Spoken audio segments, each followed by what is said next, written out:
picture of that guy. He looks like a harlequin.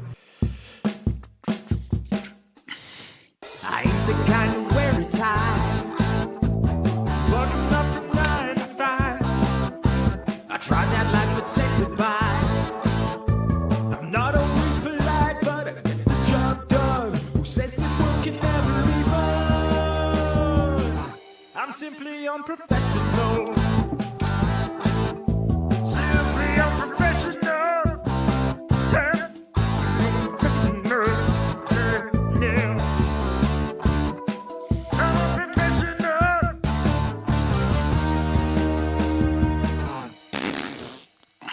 Good evening, everybody. Welcome back to another episode of Simply Unprofessional. I am your host, Webby. Joining me tonight, we got Mr. Edquist. Edquist, how are you doing tonight? I'm doing good. Hey, everybody. I'm your co-host, Making Toast. Oh, co-host making toast. Make me some toast. Toast sounds really good right now. I will ship it to you. You'll have it in 4 to 5 days. 4 to 5 days. It would literally be faster for you to drive it to me. It would, but I'm not gonna. Well, shit. Alright, Edquist, so we got a couple things that we want to talk about, but we're going to get through this. We have another 25 list. This thing is fucking ridiculous. Okay? Yes. I was looking through some of these topics, and we had talked about this during the tail end of our Islands episode. But tonight we're going to be talking about 25 extremely easy ways to die that will make you appreciate life. Mm-hmm. Some of them are dumb and unavoidable, and some of them are just like, why? Yeah. Now, I will preface this. Now, I'm reading this little intro paragraph, I guess, at the very top of the page. They say, having said this, the list is going to be half serious and half lighthearted. While a good majority of the ways we've listed are legitimate, there are a few that we've thrown in just to lighten things up a bit, especially considering how dark this list can get. Where's says? To be honest, though, you can take this list however you want, but probably the best way is the one we suggested in the title, as an inspiration for gratitude. Our bodies are so frail that there are a really good number of things out there that can kill us quite easily. It's always amazing when we wake up in the morning ready to face another day. Some people have that positive outlook. I don't, but that's cool. I'm not going to force people to have my views. Anyway. I wake up and say, oh, crap. That's generally how I wake up. If you want to know more about how I wake up, you can go back and listen to mine and Devin's episode on the suicide forest in Japan. We get pretty real on that episode. Yes. So let's jump right into this list, Edquist. Like number 25. I have a story behind this. I don't know if I should share this story because, Okay, listen, I will. Okay, I will. Because I'm tired of it having the power over me. I don't give a fuck anymore. Have you died from this? Am I talking to the ghost? No, I am a ghoul. Okay. So, yeah, I am dead. But anyway, number 25, slipping in the shower. According to the New York Times, bathrooms can be the most deadly place in the house. Drownings, falling, etc. Always make sure to shower sober and with a shower mat. Now, okay, there's a couple things I want to say about this, actually. Okay. First, I celebrate St. Patty's Day every year. It is the most important holiday in my life. Now, a buddy of mine, we'll call him Elf because that's what I call him, he figured out one year on accident. We got super shit-faced on St. Patty's Day, and he was my roommate at the time, and his now wife was also our roommate at the time. We got home super shit-faced, and he crawled into the bathtub naked and half filled with water. Now, he woke up the next day feeling amazing. He figured out that, at least for him, he could rehydrate his body through osmosis. That's his thing on it. Okay. Okay. Whether or not that's a viable option and if it really works that's completely up to you guys. It works for him. He may have also like fallen asleep and slipped down so that he was like sucking in the bathtub water. Maybe. Now my story. God damn it. My story I kept secret for a long time. I confided in one fucking person, but it was the wrong fucking person. I confided in my friend Desi, and she kind of just told everybody. And I get made fun of all the time about this.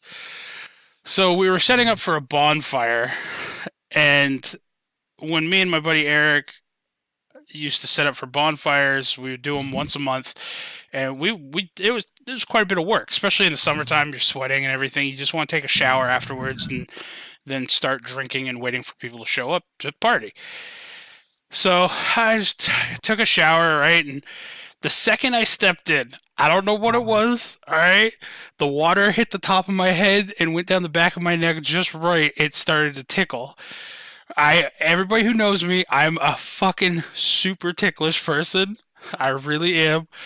And so I started cracking up in the shower, and I tried to like get out of the way of the water, and I slipped and fucking fell in the shower. It was horrible.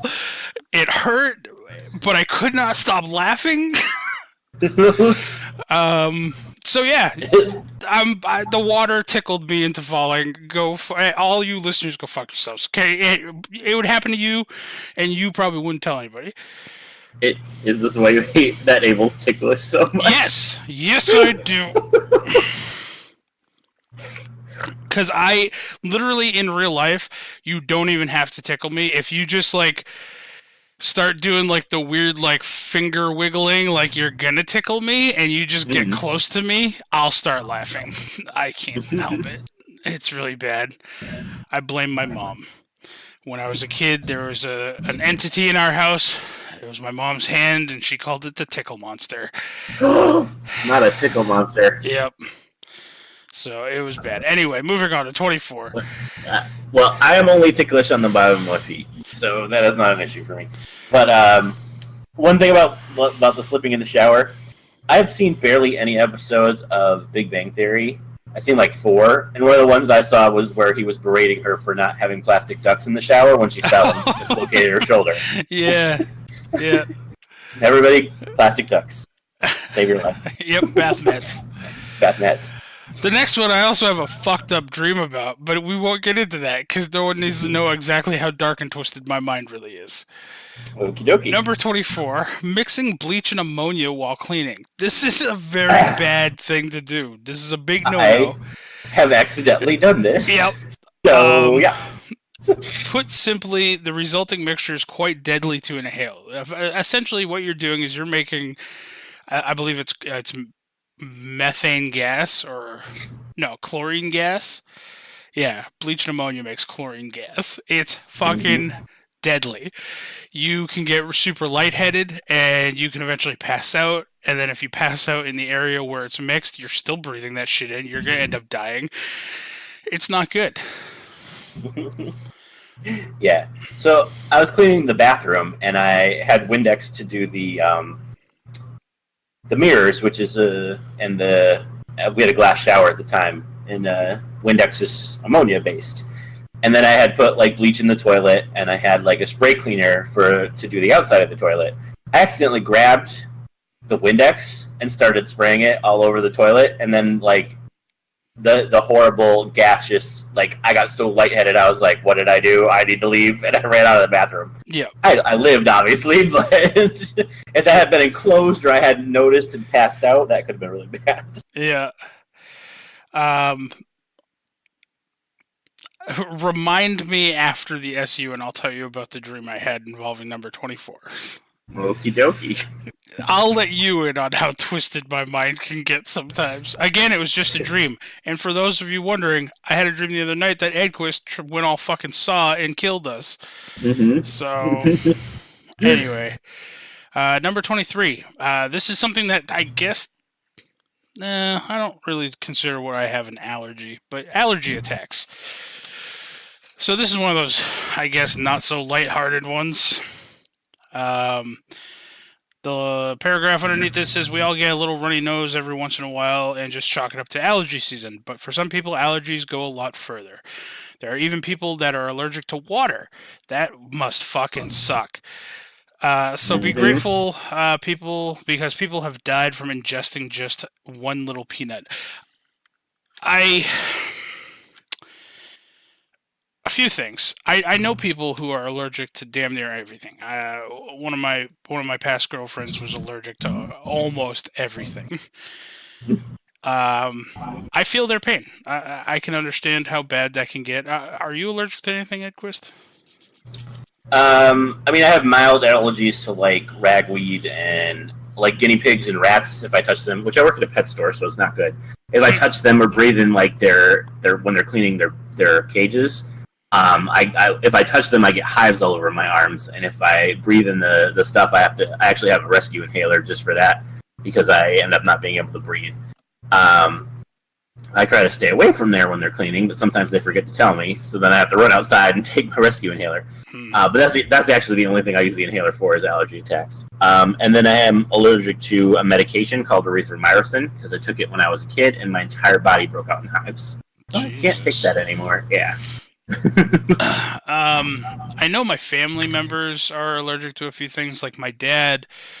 My dad was always a fisherman. Like he's always had a boat growing up my whole life, right?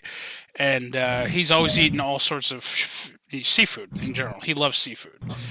One thing that he really loved was shrimp, but now within the past probably about 10 years or so, he's unable to have shrimp because his throat closes up. He has an extreme allergic reaction to it. So that sucks when like you're used to something and you love something, and then all of a sudden you just become allergic to it. That must suck. Yep. Yeah, the more you're exposed to an allergen, the easier you can develop allergies. Like I didn't used to be allergic to rats and guinea pigs. When I first started, I had no problem. But I've worked there now for almost 20 years, and yeah, it's gotten way worse where I can't even breathe. Jesus. But yeah, my ex-wife was allergic to pineapple. She would still eat it because she liked it. Her tongue would like swell up, and I'd be like, "You're crazy." I fucking love pineapple. I love pineapple. Yeah, I knock on wood. I don't have any specific allergies that I'm aware of. Recently, I did have to go to an allergist a couple years ago now. I'd have to say probably about year and a half, 2 years ago. And I am on an antihistamine, most likely for the rest of my life, due to a skin condition that I have. I have something that I'm probably going to say this wrong, but I think it's called dermatographia or something similar along those lines. Essentially what it is I can on my skin, I can just lightly run my nail across it and it will turn red and swollen in the area that I scratched. I can literally write stuff on my arm, and other people would be able to read it. It caused my hands to swell up during one of the outbreaks before I got put on this medicine. And I do find the doctor did say that I could try to slowly wean myself off of it, like just not take it anymore and see if it just doesn't come up again. But every time I try to come off of this medicine for more than 2 days, I start developing some like red rash. So I just keep taking the antihistamines. That sucks. Is it just from like your fingernail, or like if you use a paper clip or whatever? Yeah, I could use anything. As long if I scratch my skin, or if I just itch or like run something along my skin, it'll just bubble up and turn red. Yeah, that sucks. I think B has some kind of skin allergy too, if I remember correctly. Yeah. I know she has a lot of trouble with it, but this one wasn't bad until it became inflamed. Like it caused my hands to become swollen to the point where I couldn't actually close my hands into a fist. Oh. And it was very painful and itchy. I didn't like it. So, But anyway, moving on to list number 22. This one is fucking stupid. So again, folks, we're talking about the. I wanted to say if you're just tuning in, but this isn't live. Again, you just started listening halfway through the. Yeah, if you just fast forwarded and you're just now happening to hear this, we're talking about the 25 extremely easy ways to die that will make you appreciate life. This one, number 22, Rob, why don't you tell us what this is and then read our little snippet thing at the bottom.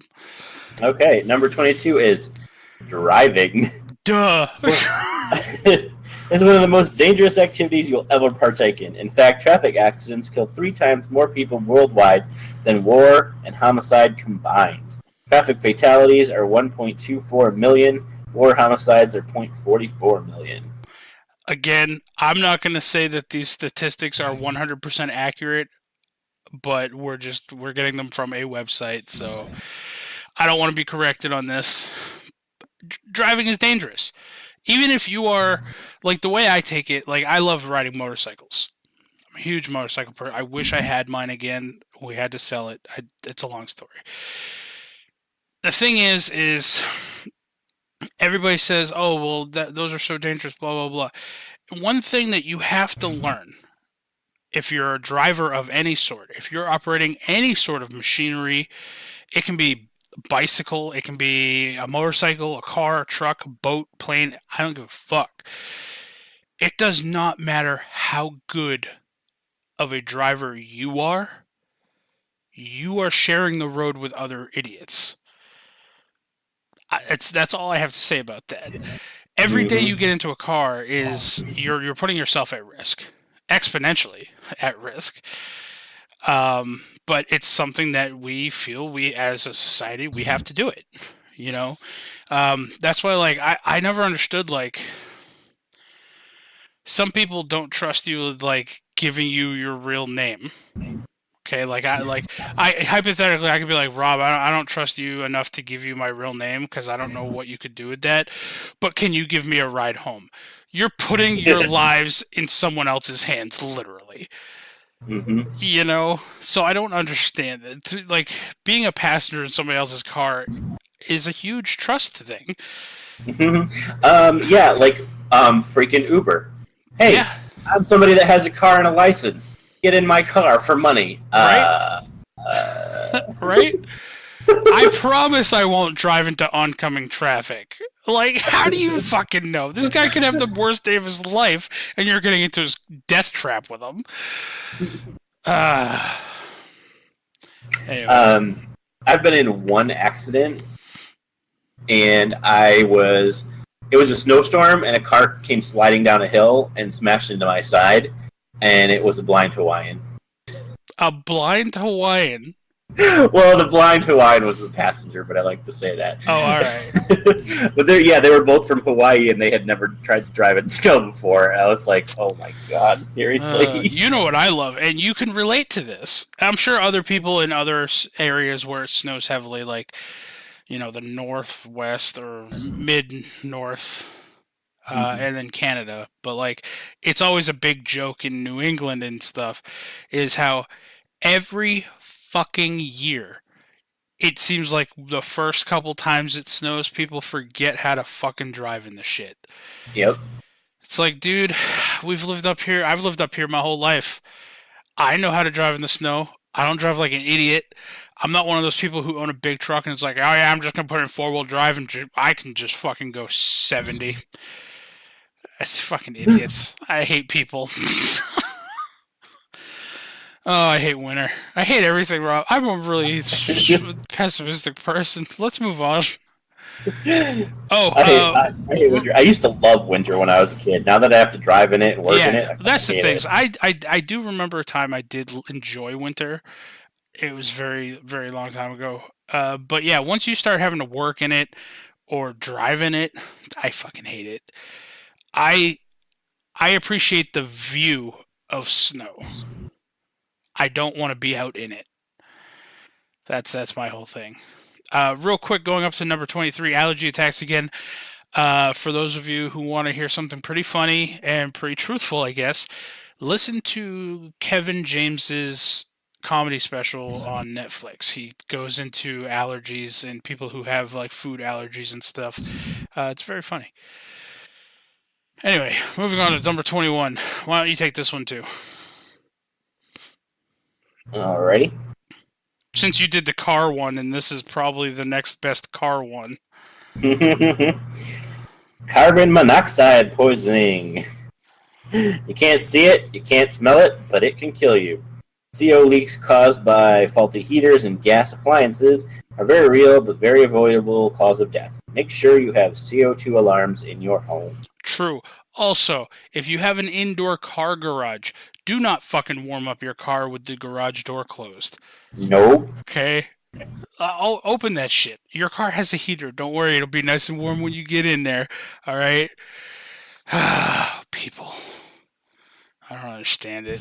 Anyway, next page. I'm going to get a whole tangent about how much I hate people again. Next one, number 20. All right, you mentioned this one earlier. Do you want to take this one or do you want me to? No, I would like to. Okay, it's all yours. This is ridiculous. Living for 100 years or more. Okay, this is... Hold on, real quick. The list is 25 extremely easy ways to die that will make you appreciate life.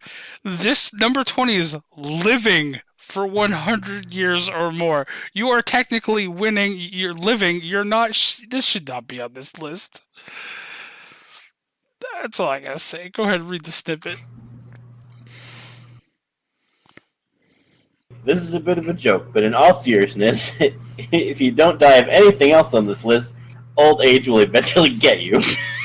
Some scientists believe that the human body has a maximum lifespan due to limitations on cell division.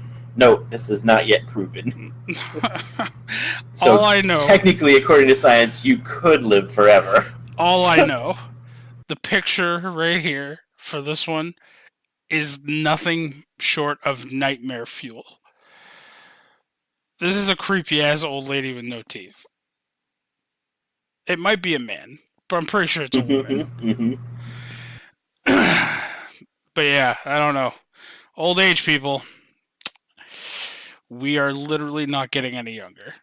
I've told people lots of times that every day I wake up, they're like, "Oh, how do you wake up so negatively?" It's like, I don't know, because every time you open your eyes, you're one day closer to death. I'm like, I don't know. It is what it is. Man, I'm very pessimistic today.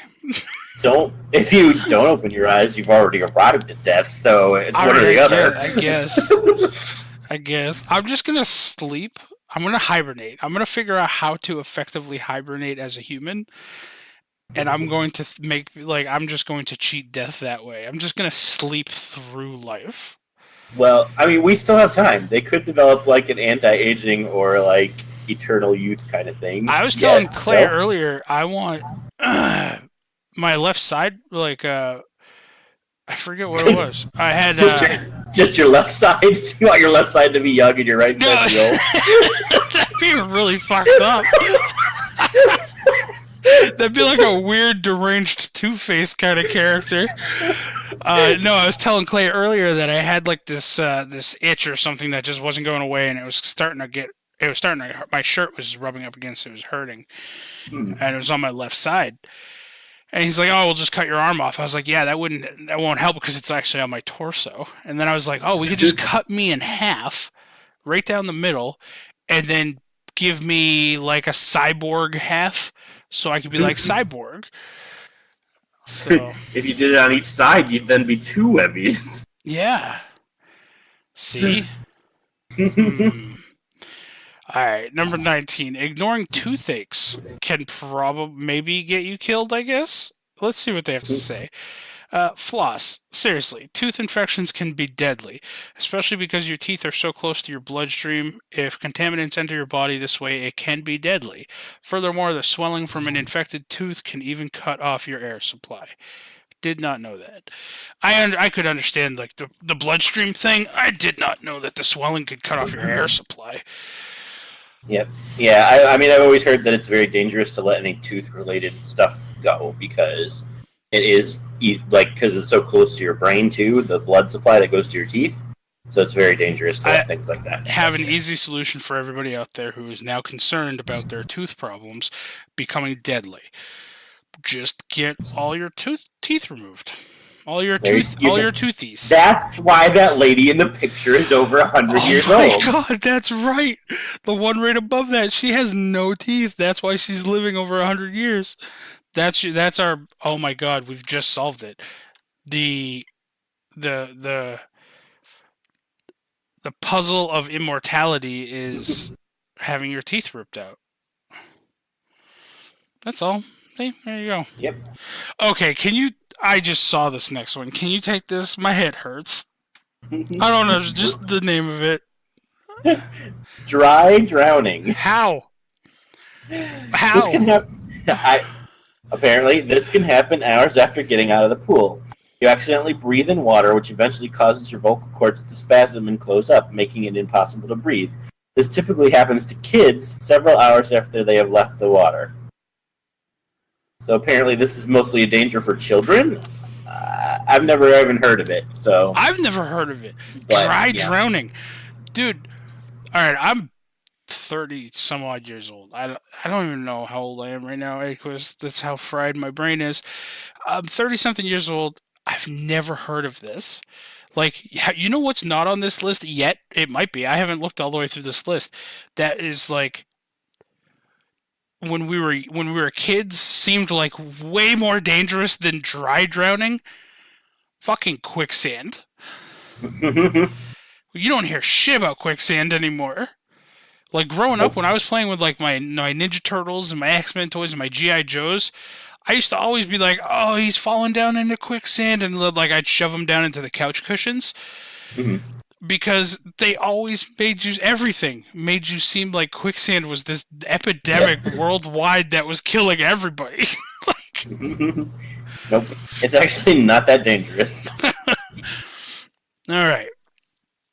So dry drowning, folks, it's serious. Don't inhale water, assholes. Mm-hmm. It's detrimental to your health. Listen to me, listeners. Listen to the sound of my voice. You are not a fish. You are not a fish. You're not a fish. Unless you are. If you are, and you have the gills, if you have gills to prove it, and you are some form of like fish person, write us an email. I want to meet you. I think that's really cool. And if you know how to swim, maybe you could teach me how to swim, because I don't know how to swim. I would end up swallowing water and dying. All right, number 17, because I want you to take 16, because I just saw it. 17, taking Tylenol for a hangover. Doing this can kill your liver. Why? It's so busy processing the alcohol that it has to process the Tylenol differently, aka not very well.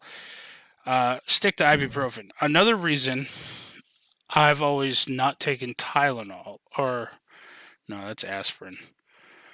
Really? You can die from Tylenol? I should probably get rid of my Tylenol. But see, I'm in a conundrum here, though, because, like, okay, first off, I don't drink very often now, so I don't get I've only ever had a hangover once in my life. I can get into that. It's mixing vodka with flavored Sprite, way too much sugar, you're going to get a hangover. But see, like, I can't take too many ibuprofen, because if I take ibuprofen too often, I have an ulcer, and that affects the ulcer. So then I switch to Tylenol, but now I can't take Tylenol for hangovers because it could kill me. I know you're not supposed to take aspirin. I take naproxen. I don't know what that is. It's Advil, basically. Oh, all right. Different kind of pain reliever, naproxen. Aleve, not Advil, sorry. Aleve is naproxen, which is a different kind of painkiller.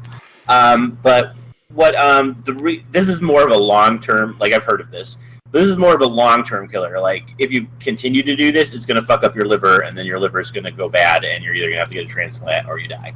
So it's not like an instant, like, I took Tylenol while I was drunk, I'm going to die. It's more like I've taken it like a few times while I was drunk, and now my liver's shot.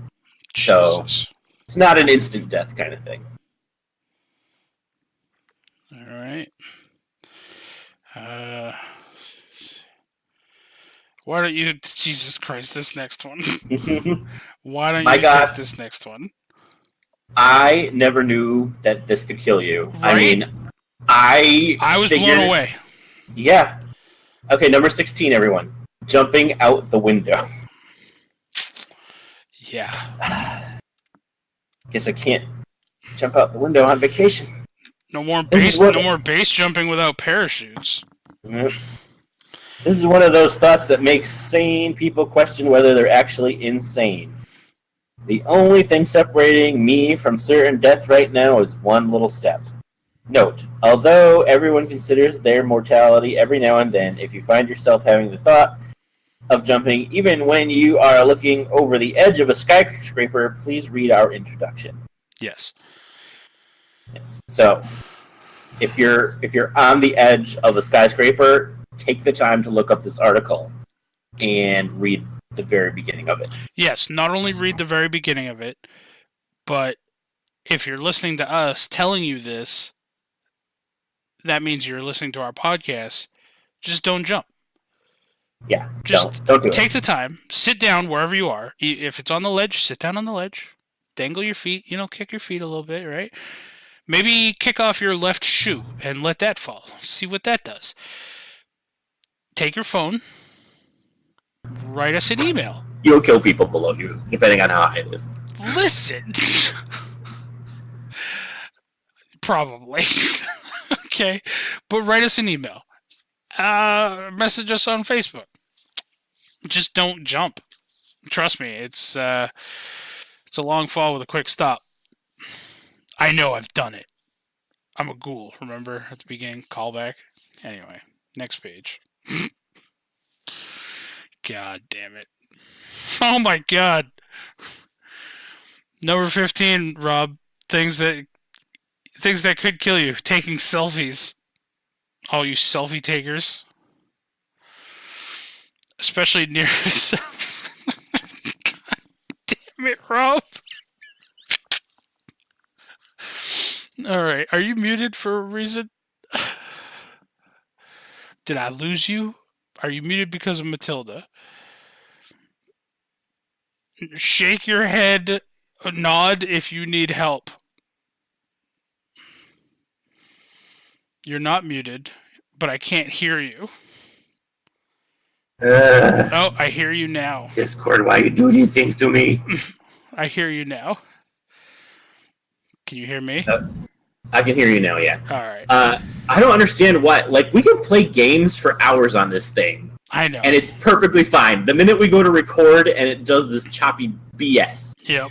Anyway, what I was going to say, because I was chopping, so I just stayed silent. So I have no idea what you said, Webby.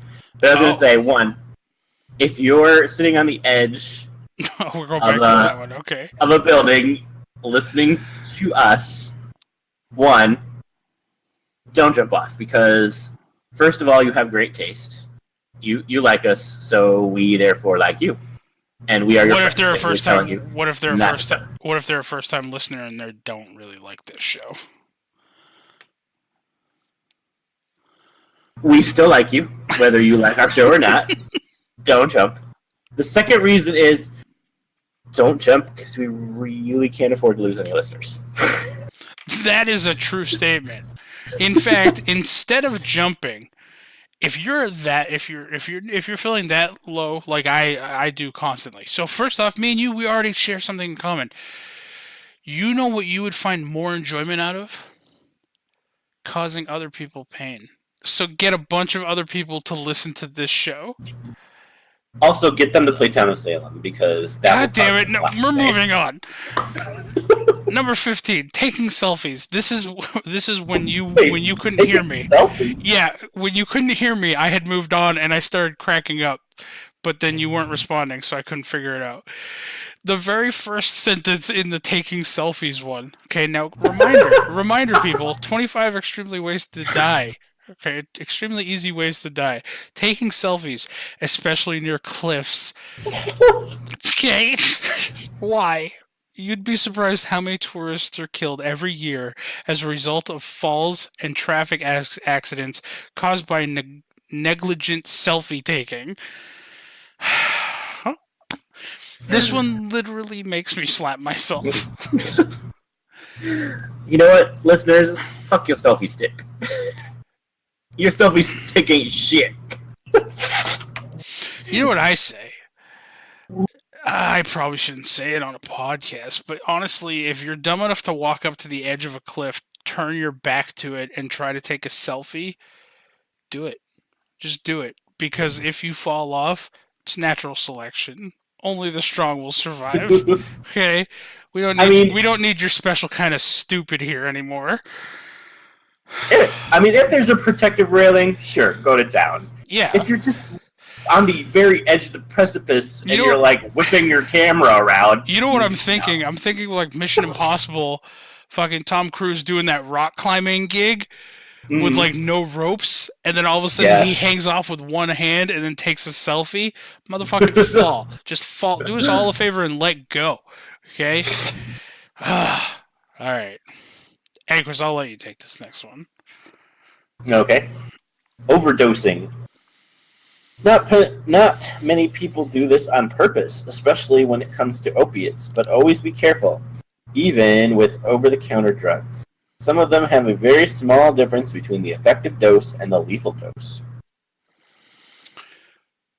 Yeah, I know a couple people who have died doing this. I know a couple of people who have tried doing this and failed. So, nothing funny about this one. Also, mixing medications, not a good idea. Not unless your doctor approves it. No, even over-the-counter medicines, because I accidentally mixed Excedrin migraine with Aleve, and that whole night I was having super anxiety attacks, which I've never had before. And I was like, what the fuck is wrong with me? Why is my heart pounding like this? Why am I like, I can't sleep? Everything's worrying me, blah, blah, blah. So I spent time, because I could not sleep, I looked up, I'm like, what if it's because I took those two medications together? And that was one of the side effects of taking them together, was severe anxiety attacks. I was like, well, never doing that again. Dear Jesus. One thing I do not recommend, no,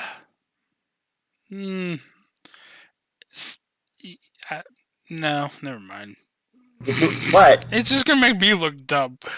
I only had one capsule left of NyQuil. I had a cold one time, and so I had one capsule left. I don't know why, because they come in packets of 2. So I think somebody else took my other one and left me just only slightly sick. Yeah, and then just left me the one capsule, right? And so I took the capsule, and then I downed it with liquid alcohol, didn't you? No, with liquid NyQuil. Oh, Jesus. Yeah, no. But the thing is, I'm surprised you woke up within. How long did it take you to wake up? It never made me sleepy. Oh, Jesus. I don't know why. Those things knock me out. I mean, normally they do their job, but I don't know. And I don't know what it was that I took one time. My friend Desi gave me something that was supposed to make you drowsy, right? It's same thing as NyQuil. It's supposed to make you tired. But she told me, she's like, no matter how tired you get, just try to fight it, because it's going to get really weird. And I was like, okay, I guess. So, I'm sitting at my computer desk, and I'm just staring at the back of my couch at the time, which was, in front of me, right? And there was a blanket hanging over the back, and Desi was sitting on the couch right in front of me, just kind of watching me. And I'm just staring at this blanket, and I was like, Desi, who is that? And she's like, what? And I'm pointing at the blanket. I was like, who's the guy? She's like, Webby, this is a blanket. And she moved it, and I was like, you fucked up his face. Because it looked like a face. And then she started obviously laughing, because she knew the effects was kicking in, right? Because I was forcing myself to stay awake. And then I couldn't move. I couldn't lift my feet. My feet were glued to the floor. And then she had to teach me how to walk again. It was really weird. So the moral of this story, if you take NyQuil or any other type of medication that makes you sleepy, don't fight it. Just go to bed. get your rest, you'll feel better, and then you won't have to take these medications anymore, alright? No matter how fun it might seem. Oh my god, I'll take this next one. Okie dokie. I don't know a single person who's never done this. Number 13. I have done such thing. Shaking snack machines or vending machines. We all do it. Exactly. We all do it. I don't know a single person who hasn't. But did you know that more people are killed annually by snack machines than by sharks? I hate this world. Snack machines are apparently falling down and killing people. I don't get it. And Edquist, you're muted again, but not muted. I just can't hear you. So we're effing up again. Yep, I don't know if you can hear me or not, Edquist. but I can't hear you. I can hear you now. Can you hear me now? We'll wait for this to pass. I think it's back to normal. Oh, there we go. Or can you hear me now? Yep. Yeah, I was playing the Jeopardy theme while we waited. Gotcha. So yeah, snack machines, deadly as fuck. Na-na. Na-na. Oh, there's the Jaws theme. Na-na. How long before you could go back into the cafeteria? Since you took dry drowning, I'm going to let you take number 12, but this is something that I've never heard before. I have. Drinking too much water. It's true, you can overdose on anything, including water. You would have to drink a truly incredible amount to poison yourself, but it is possible. Yes. Really? Because our bodies are made up of so much water, if you drink enough, it's called water toxicity. It's because too much water is getting into your bloodstream and it can't carry oxygen because it's water. So you die. So, okay, so since you've heard of this, I don't mean to put you on the spot. Do you happen to know, are there like symptoms? Is it a very fast way to die, or is it slow and like you can actually like? I believe you almost start to feel drunk, and if you start to feel that, like you better stop because you're like a step below dying, basically. Jesus. Yeah, because you're running out of oxygen in your blood, so that's why it makes it feel like you're drunk because you're kind of getting really lightheaded. And I don't know. I think it's possible to come back from that step, but I think you need to like puke up the water that you've been drinking immediately at that point. That's kind of like how I figured. Like I figured your stomach would get so full at some point that you would either just not be able to physically consume any more water, like you just would feel sick to your stomach, or you just outright vomit and exude that water. You know what I mean? Mm-hmm. That doesn't happen. Like, I mean, if you were trying to do it all at once, it probably would. But if you are drinking like too much throughout the day, where your body's having time to actually like absorb and digest most of the water, then no. Huh? I mean, it's a lot of water. Like you'd have to drink gallons of water for this to happen, but it's possible. I'm trying to look at this now. Like, this is, you know what, kids? You heard it. Edquist says that you'll get a drunk feeling, maybe, if you drink too much water. So all you fucking little asshole idiots who are eating Tide Pods, just go get drunk on water. Just do that. No, don't. No? It's probably deadlier than to drink that much water to feel like you're drunk. You're pretty much gonna die. Well, I mean, you're gonna die from Tide Pods anyway. So yeah, if you're planning on doing that, just... yeah. If you're gonna do one or the other, I say try to chug the water. Let's see. That it's a challenge. I mean, it'll be more interesting. Yeah. You have an interesting. You watch. Now we're gonna wake epitaph, up. I guess. In like 2 weeks, we're gonna wake up, and on the news, it's gonna be like, new sensation around the world: kids getting drunk on water. They're gonna be like, podcast encourages people to drink water to die. Oh, Jesus Christ! Hey, any publicity is good publicity, I guess, right? God damn it! And then I'm gonna get interviewed. They're gonna be like, "Did you say? And did you really encourage kids to overdose on water?" It's like, over Tide Pods, yeah. Why not? So the next thing on the list that can kill you, falling off ladders. According to the Center of Disease Control, really? What do they have in? They got their hands in the ladder business. Anyway, according to the Centers for Disease Control and Prevention, falls remain a leading cause of death, and ladders are involved in more than half of them. Okay. What does the Center for Disease Control have to do with people falling off ladders? I would guess just because they keep a record of what causes the most death, even though it's not a disease. I guess. That one's self-explanatory. Just don't jump off ladders. Don't fall off ladders. Unless it's part of your job, just stay the fuck away from a ladder. Yep. A friend of mine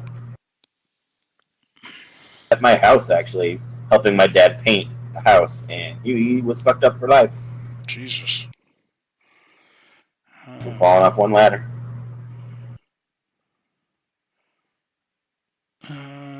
Real quick, going back to the water thing. There's a contest out there, apparently. Apparently, this is also pretty dangerous. I didn't know about this. Because, again, I was just under the assumption that you would just puke. And you'd be okay.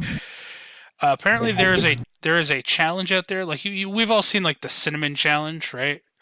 Mm-hmm. Well, there's one with a gallon of milk. People say... I can drink. Well, that's the thing. People say that it is impossible to drink an entire gallon of milk in an hour without puking. I'm pretty sure I could do it. I drink a lot of milk. See, I think I could too, but then again, I've tried doing this because somebody else challenged me years and years and years ago, and I was not able to do it.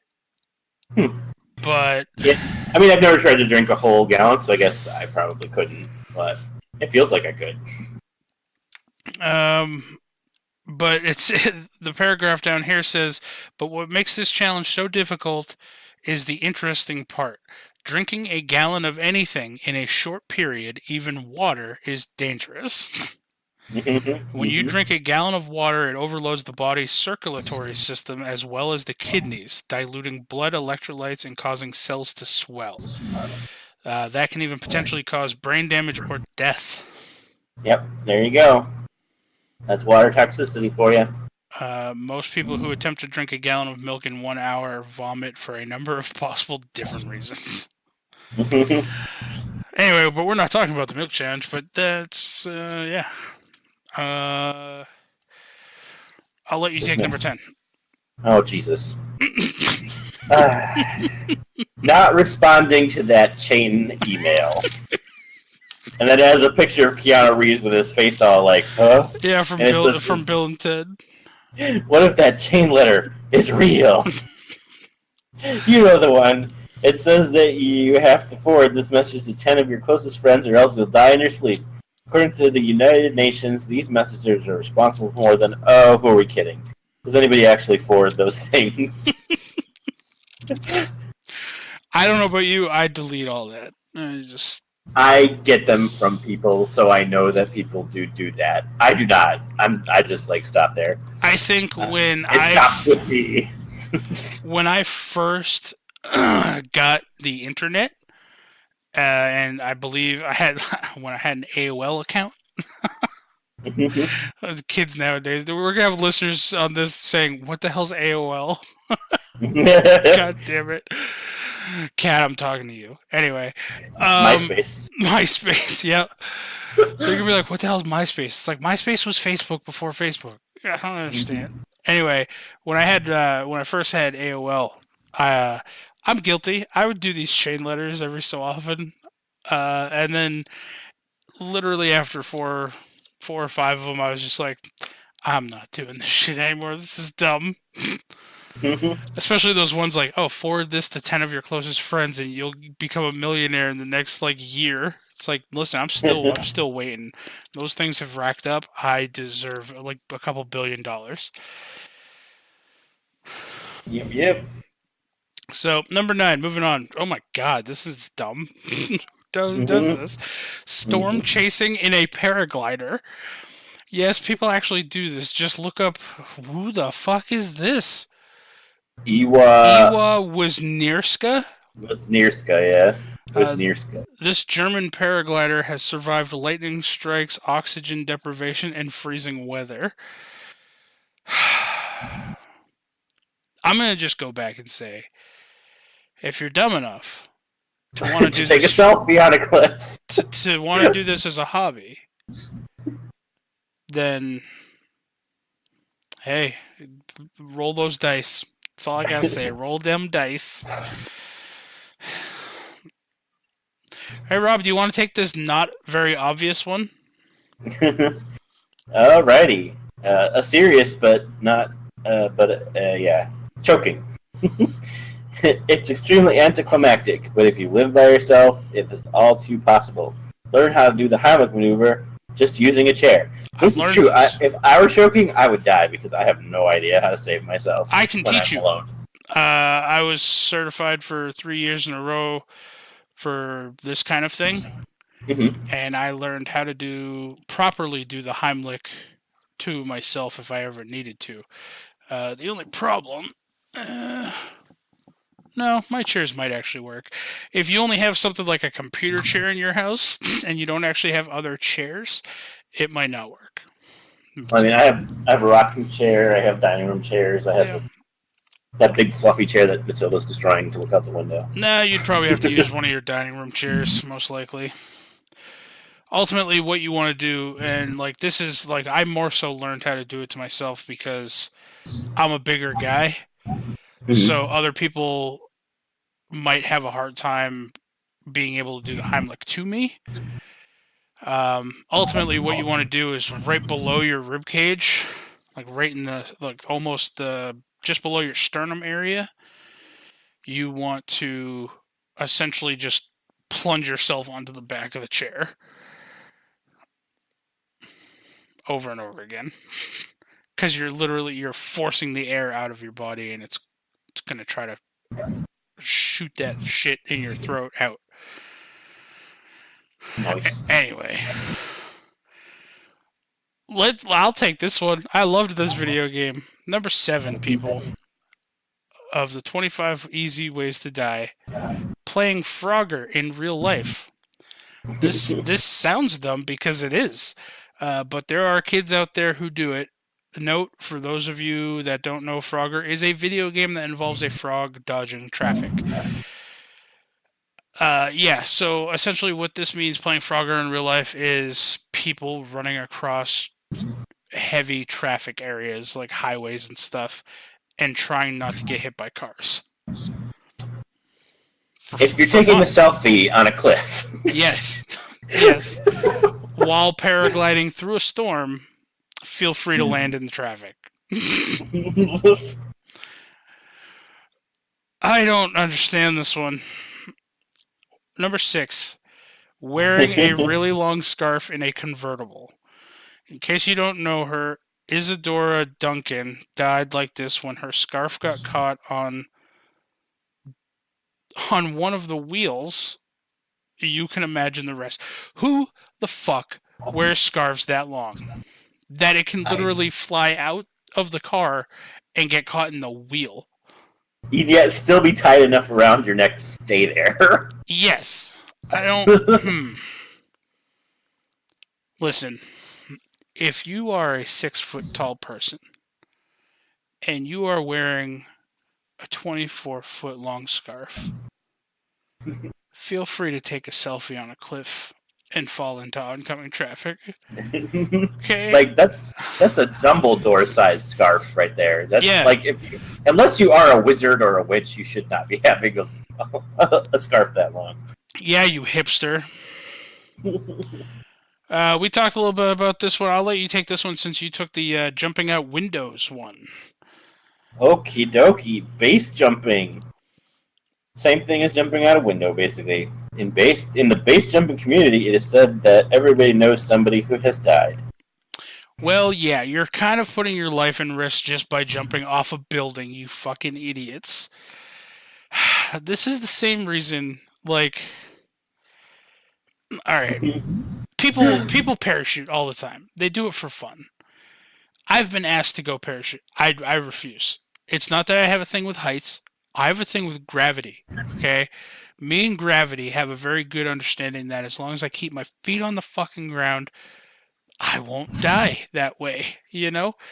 Not from falling anyway. I think parachuting is insane. I think it's a waste of money. I can understand people who do it. It is that adrenaline rush or whatever. But, like, my buddy's dad served in a war. Okay? We don't have to say which one. Maybe Vietnam. Anyway, he has parachuted before. He was in the military. Obviously, he parachuted. My dad was also in the Vietnam War, by the way. Oh, there we go. Has your dad ever parachuted out of a plane or a helicopter? I don't think so. He was part of the military police, so. Oh, okay. Well, I asked my friend's dad if he would ever willingly go parachuting, and he said, "Fuck no." If God wanted you to fall out of a plane, he would have given you wings. So, I don't know. I'm very much anti or he would have jumping out of planes. Yeah. So, number 4, we're getting through this list. One way or the other, people. One way or the other. Hey, we're only an hour in. That's good. Unlike our last 25 list. Yes. Number 4, diving into the shallow end. You dumb fuck. Okay, it's the shallow end for a reason. Okay, the shallow end, you stand up in the pool, it goes up to your waist. Alright? You don't dive into that side. And this is coming from somebody who doesn't fucking swim, so I don't dive, period. And even I know that. Unless you have a steel neck, always check the depth. It's disconcerting how many people end up diving into water and hitting their head. Man, I hate just people. Unless you're Colossus. I'm honestly one of those people, and maybe it's just now, because like I do have my days where I love people. I appreciate people, and I'm the type of person where if I have extra money in my pocket, I'll give it to a homeless person. You know, I'm very charitable. I do love people, but on the same time, I fucking hate humanity. And I'm one of those people who really truly thinks that we should take the warning labels off of a lot of different fucking products and just weed out the population. Just get rid of those dumb fucks. I have so many of those. Like how hair dryers say do not use while sleeping. And I did not know they said that. I know they said do not use in the shower, which is kind of obvious. Yep, they say do not use while sleeping. We bought fireworks, exploding type fireworks one time, and on the package it says do not use in mouth. Oh my god. Yep. I think we should take the warning labels off of things. I think there should be a purge. I think for 1 month, nothing should have a warning label on it, and just let people go about their business for the month, and all the stupid people can just meet their fate. The caveat, the only warning labels I will allow to remain are food allergen warnings, because that is not their fault. Yes. And I would say even maybe like drug warnings, like side effects and stuff on like prescription medication. Or over-the-counter medications in general. But yeah, like if you buy a toaster, remove that warning label, man. Do not use in bathtub. You know, if he wants to cook toast in the bathtub, let him. Fuck it. Is it really important for you to have toast in the bathtub? I bought an electric shaver to shave my face. It says do not use tongue and blade. Oh my god. I've seen people shave their tongue. That's weird. Yeah. Why do they shave their tongue? I don't get it. I have no idea. I don't have hair on my tongue. All right. Number 3, not looking when you cross the street. I can kind of get this, I guess. Look, it only takes a second, and it can prevent you from becoming a statistic. Note, if you are in Asia or Africa, this counts for double. Leave nothing to chance. I'm a I advocate this. Every time I walk across the street somewhere, I always look. I look both ways. Then again, sometimes I just don't care. Like if I'm ever on like a very busy boardwalk or something like down at the beach and traffic is in like a crawl, I'm the type of person where, again, I'm a big guy. I'll have all my friends stand on my right and I will put myself in front of like the vehicle and I'll just walk across the street. If they hit me, it's going to do far more damage to their vehicle than it's going to do to me. So, just saying. And I've been hit by a car before. I got hit by an old man in a Kmart parking lot. And then he drove. jeez. And then he drove away. Like he hit me hard enough where I went up over his windshield. It was bad. I'm bringing down the movie here, but this is not a funny story. I saw a lady get killed in our parking lot once by a car. Jesus Christ! She was just crossing across to go to the parking lot with her groceries. It wasn't from our store; she was at the grocery store. But I was looking out the window, and all of a sudden, I see a bunch of like canned foods and stuff go flying by the window, and I was like, "What the fuck?" So we go running outside, and there was an older lady that got hit by somebody leaving. Drove too fast through the parking lot. Killed her. Did you grab any of those canned goods and bring them back in? No. Oh, okay. I was way too shy. Well, yeah, I had to try to lighten the mood here. You know, here at Simply Unprofessional, we try to keep a light mood. Rob just really brought us down. Yeah, I've had a lot of weird things. Like, yeah, there were like around my house on the street I lived on. There were so many deaths and murders from weird things, and my first job was at an old folks home, and one of the nurses was murdered by her husband in the parking lot there. One of the days I was. God. Yeah, I've had lots of weird things happen to me. And you live in Connecticut, dude. What the fuck's up? Connecticut is full of just a bunch of rich people. That's the stereotype of Connecticut. These rich people are really irate and just killing each other now. No, we're on the poor. Like, if you're gonna live in Connecticut and you can afford to live in Greenwich, good for you.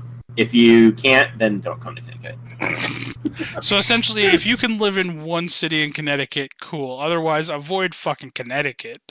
Yeah, pretty much. Oh my god. All right. I will let you take number 2. Not wearing a helmet. A sizable portion of ski and bike fatalities involve helmetless people. I always see motorcycles going around without helmets. I will tell you this. New Hampshire is, if not the last state, it is one of the last states that we do not have a helmet law for motorcycles. We also do not have a seatbelt law as long as you're above the age of 18. We are the live free or die state, and I will say that out of all of the years that I've ridden motorcycles, I rode with my helmet maybe 6 times. I never wear a helmet. I always have a helmet with me. I usually put it like on one of my either my back seat, the back part of my seat, or over one of my lights. I always have the helmet with me, so that way if I cross into like mass borders or something like that, I can put the helmet on, like if I have to. But yeah, I mean, I'm guessing Connecticut doesn't have a helmet law because I constantly see people on motorcycles without helmets, and I never see them get pulled over for it. So that would really surprise me if you guys didn't have a helmet law, because you guys have a seatbelt law. We do, yes. We have to wear, like, they do seatbelt checks and stuff. But I've never seen someone pulled over for not having a helmet, and I've seen tons of people driving around in motorcycles without helmets. I'll have to look that one up. Yeah. I'm kind of a hypocrite, though, because I don't wear a helmet when I go bike riding, and I really should. But on a bicycle, right? Bicycle, yeah. I mean, I don't. Even when I was a kid, I never wore a helmet when I was riding my bicycle. We used to fall off those things all the time. I flew head first off my bike twice in a row and smashed my head into a telephone pole, and I still don't wear a stupid helmet. We had 4-wheelers growing up because I live on a farm, right? Mm-hmm. And I've rolled and flipped 4-wheelers at least a half a dozen to a dozen times, never wearing a helmet, mind you. And the worst accident I ever had on a 4-wheeler was I was trying to do a wheelie. Mm-hmm. And when I came down, the front end hit really hard, and the battery disconnected from the front of the four-wheeler and went flying and spinning out of the four-wheeler. And I got Jesus. battery acid in my eyes, and I literally could God. not see. And my buddy Carl at the time, he was riding with me on a different four-wheeler. He stopped. We were right in my yard, and we both stopped, and he had to try to bring me inside, and he guided me inside so I could rinse my eyes out. He was fucking luring me. He was doing like figure eights around the cars outside. I was fucking yelling because I had battery acid in my eyeballs. And then once we got to my front door, he just fucking left me there, and I was tripping over my coffee table and shit, trying to find my way to my kitchen. Fucking jerk. But I've had so many freaking head injuries. I don't understand how I can still think. That explains why you're the co-host of Simply Unprofessional. I guess so. Like the bike thing, I didn't realize that my kickstand was getting caught in the back tire. So that's what made me I flew off and I scraped my both my legs and my arms on the road because I was riding down the road. And I thought I got stuck on a patch of sand or something. So I got up and I went to keep going because there were other people with me. And they saw it happen, and they're like, "Oh, that sucks, but we got to get back because we were going back to my house." So somehow the kickstand got bent, and it kept getting caught in the back tire. So I got back on, and I start going, and we're going down a big hill, and boom, the freaking back tire gets caught again. I fly off headfirst into a telephone pole. Jesus, Rob. Yep. And then someone kneed me in the head in the swimming pool once while I was underwater. They jumped in and smashed me in the head with their knee. And I went to sleep. I was like, I'm sleepy. I went inside and slept. Which they were like, wow, we're surprised you didn't go into a coma because you clearly had a concussion. And then when I was a teenager, I was helping my dad clean ice out of the gutters. I was holding the ladder for him while he was doing it, and he dropped a piece on my head, and it smashed me. And I was like, ow! And he's like, oh, did I drop a piece? And I'm like, yeah, it smashed me right in the head. And I'm like, here it is. And I leaned over to grab it. And he's like, look out. And then I don't remember. I just remember waking up face first in the snow. Because a bigger chunk smashed me in the back of the head. Yeah. Oh, man. Dave is... Sorry, I'm writing down numbers here. I'd have to say the majority of my... I guess they're not really injuries. All of my head trauma, I guess. I was a huge fan of wrestling growing up, so obviously, we did the whole backyard wrestling thing. And we would do it in the barn because we had horses at the time, so we had 2 individual stalls, and we would clean out the stalls and then put down fresh sawdust and stuff like that, so it was kind of padded. And I remember one match. My dad worked at a junkyard, so he'd come home and I'd get road signs and stuff, like a stop sign and stuff that just would come in a junk car, so he'd bring it home, right? And so I have this collection. I still have the collection of street signs. And we were wrestling, and it was I don't know if you know much about wrestling, Edquist, but it was a tornado tag kind of thing where all 4 of us were wrestling at the same time, but we each had a partner, right? Mm-hmm. And it was me versus my buddy Mike, who at the time, he was literally the smallest person I knew. He, I could pick him up with one hand. He was tiny. He was such a little guy. And, it ended I would pick him up and I'd throw him up against the wall of the barn and he'd fall down, and then I'd pick him up with one hand and choke slam him, and he ended up getting a hold of one of those heavy duty, not one of the really flimsy cookie sheets, but the oven sheets that had some heft to it, Mm-hmm. And he wrapped me in the head with that I don't know. I lost count. 10 times. He was fast. I did not expect this from him. It started in the back. God. It started in the back of my head. He smacked me a few times in the back of the head to the point where I would turn around and I had my arm, but then he just started hitting me in the forehead with it. It literally, he molded it to the shape of my head by the time it was we checked afterward and I held it up and it would sit properly on my head. But the worst part about that is he grabbed the stop sign And then as I was getting up, I saw he had it. I figured, okay, well, he's just going to try to swing this at me again. So, I mean, I'll just put my arm up, right? So I'm getting up and I'm trying to cover my face. Dude, he turns the stop sign sideways and he just drove it up between my legs. I've never been in so much Oh, pain. Jesus. I would have rather gotten kicked in the balls than had that thing driven up. It was so painful. It was so painful. I fell down. It was bad. Anyway. Minor funny story before we go on. I've also been smashed with a cookie sheet while wrestling. What's with cookie sheets, right? I don't know. We were playing in my cousin's basement. We were being like we're each being different wrestlers, and I was Kane, so I got like knocked over. So then I sat up like how Kane does, where he's just laying down, and then suddenly he's sitting up. And as soon as I sat up, my cousin smashed me in the face with the cookie sheet. I was like, "Oh, you fucking bastard!" I remember when I was, we were young. We had to have been in 5th grade, maybe 6th. I don't know. It was right around then. I went to my buddy Matt's house, and like, yeah, not saying they were rich, but they had a nice house, right? And they were in the process of finishing their basement. And like, so they had like the drywall up and they were getting ready to, do paint, and like they were furnishing the basement and stuff. And so we went over there, and we had like the basement, like the Hart family dungeon kind of wrestling match down in their basement. And his mom had told us, they're like, yeah, just move some stuff out of the way. I don't care if you guys wrestle or whatever, just don't break anything.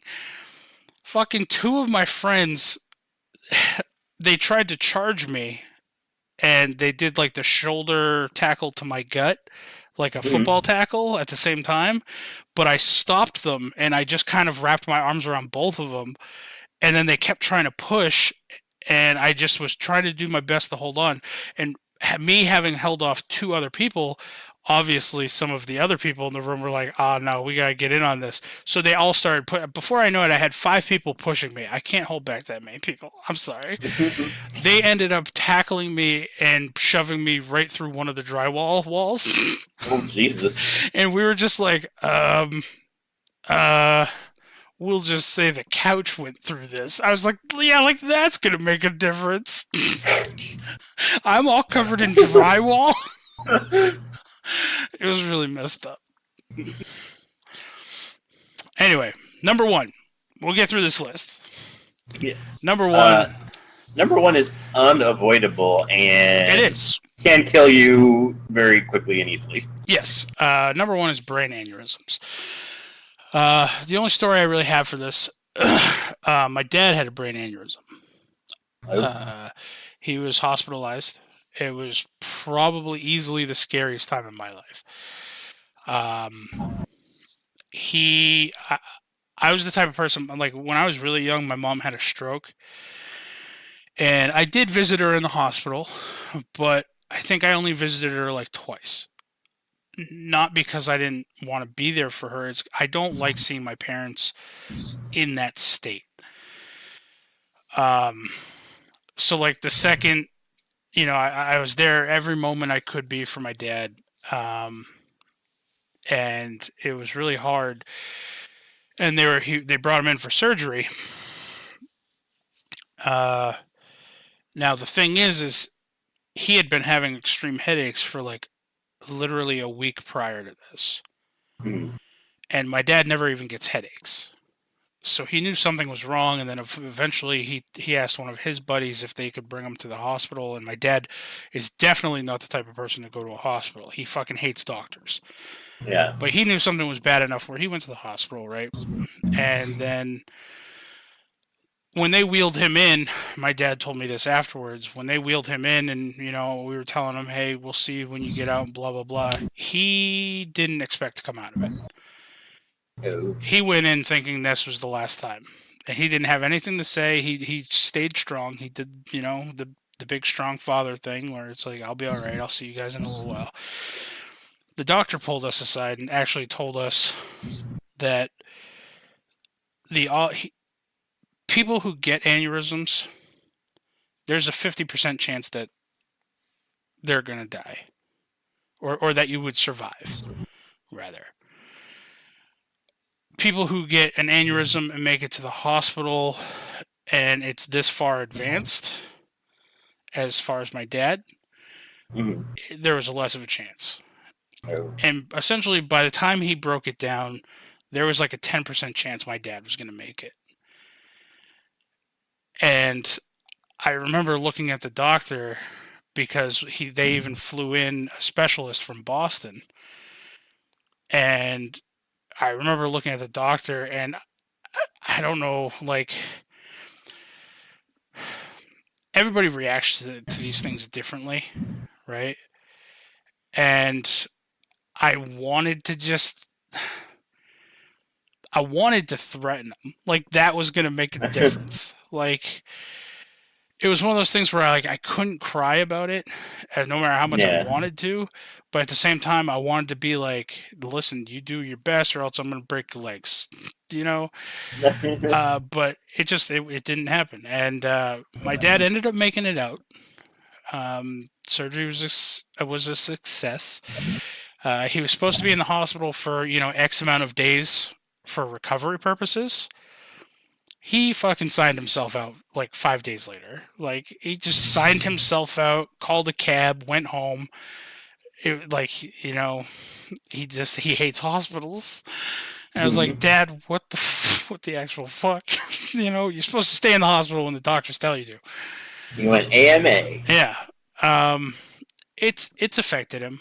But I mean, they are a serious thing. And one thing that the doctor did ask me is, my dad's not the only one in the family who's had one. My dad's uncle has had one. Oh. So that means that either if myself or my sisters have one in our lives, that they can potentially be hereditary. Yay. So the way he broke it down is generally if there's 3 family members in a family who has had them, then it could potentially be hereditary. So that's why I used to get MRI scans all the time, because I get really bad migraines constantly. So I would always be paranoid and have my brain checked. Yeah. But I probably would too. Aneurysms, man, no joke. My dad almost died of a heart attack. A little bit different. Yeah. Those can kill you too. Heart attack. Oh, for sure. Strokes can kill you. Lots of things can kill you. For those of you who don't know, an aneurysm, the best way I can describe it anyway, and I'm not a doctor, even though I do play one on TV sometimes. An aneurysm in your brain anyway is essentially blood flowing through the veins, and if one of the veins has a weak spot, like a weak wall, think like blowing up a balloon. Now, if you're blowing up a balloon and then the balloon has a weak spot, the air is going to form a pocket in that balloon. So it's going to have another bubble off to the side of it. And if that bursts, then blood just leaks into your brain and you die. So they had to go in and they actually had to do something in it. He had to have brain surgery, essentially, is what the high risk was. Yeah, they have to repair the vein before your brain gets saturated in blood. Yeah, Either that or it loses all the blood going to it, and then you die from that. And again, I'm not a doctor, but one really fucked up and thing. Very microscopically sew the vein back. Yeah. One thing that I found very odd though, to do the brain surgery, they went in through the thigh. And we lost Edquist again, folks. Should we play the Jeopardy theme music again? Da, da, da, da, da, da. I might get sued if I do that too often. Probably not. No one listens to this show. There's Edquist. Do you hear me again? Yeah, I can hear you now. All right. One thing I said earlier, just a minute ago, is what I found odd was for brain surgery, what they went in through his thigh. So they ended up running up the line all the way. I guess there's a vein that goes from his thigh all the way up or something. I don't know. It was weird. Yeah, I guess the most direct route. Maybe. I don't. That They had to cut open his head too, so I don't know what they did on the inside. I don't know. Maybe that was for another thing. It's possible they may have taken a vein from the thigh to replace the broken vein. Oh, yeah, maybe that was what it was. I'll have to ask him. I don't know. Either way, it's not fun. And if anybody out there has a loved one who has had one of these, we feel for you. Mm-hmm. So, and if they've made it through it, I'm glad, and I'm happy for you guys. And I wish you nothing but the best. And if they did not make it through the aneurysm, I'm sorry, and we still wish you nothing but the best. Our condolences. Exactly. So, now that we're past all of the heavy stuff, we had to end on a heavy note, really? Why couldn't we, end on dry drowning? Yeah. Well, I mean, we're not ending. We're not ending. Yeah, we're just ending that one particular segment. So I put it out on Twitter too. So I have 2 more numbers for you people that responded on Twitter. All right. Who and what numbers? Professor Fox says 7, and Gerby says 567. All right, Gerby. Yep. All right.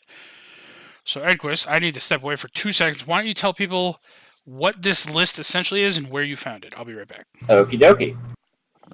So, we asked a bunch of people to give us numbers between 1 and 10,000 because, as I was looking through Reddit today, because there was a thread that a friend of mine that I play D&D with put of the weirdest things that have happened to people in a D&D game.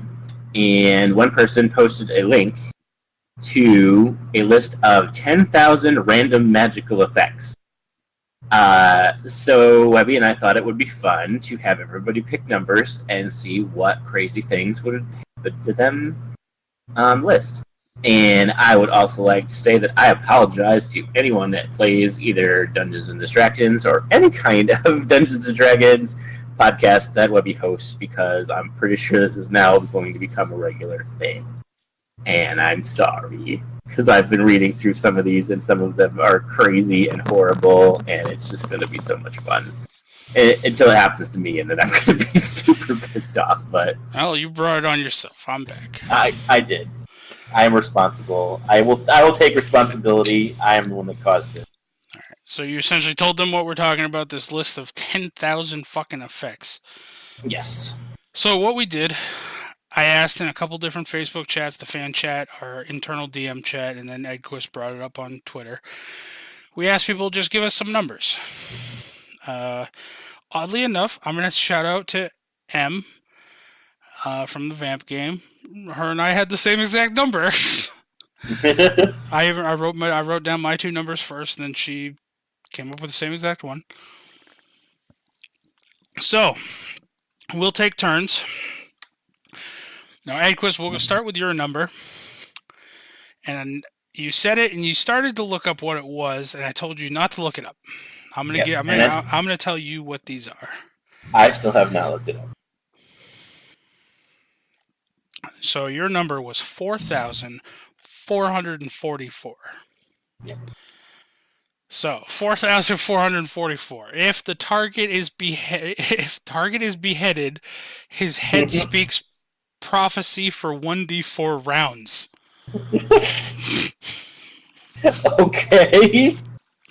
So if I'm ever beheaded, I will be speaking prophecy for a short amount of time. Yes. Great. So Devin gave us 2 numbers. I'll let you read off the first one, and I will scroll to the second one. Okay. His first number is 8,723. I think I cut off again. Crap. No, you're here. Do you hear? Okay. Here? All I heard was 8,000. 8,723. Okay. Find that one. This is a long list to scroll through. Yes. 8,000. Okay, 8,700 and what? 23. 723. Oh, it's on the other side. There we go. Everyone within 50 yards laughs like lunatics for 46 rounds. Oh my god. So that's like Tasha's hideous laughter on everybody. On everyone. I will say his second number not as good. 3,278. Where did my mouse go? I just had my mouse near. Oh, here it is. 3,278. The next potion imbibed by the caster makes him seem far more charming. Ooh. So I guess that would just increase his charisma stat, maybe. Austin gave us 2, since you're close to one of them. Sorry, I was reading around the one that he did. It's like... Stop reading around. No, I know, but I want to say this one. Okay. What number? Every number 8,709. Okay. Everyone within 50 yards forgets everyone else's names. Oh my god. That's bad. At least for our group. So you can read Austin's 6,895. And while you look for that, his other number was 300, obviously. 300 is before each spell, caster must clear his throat loudly.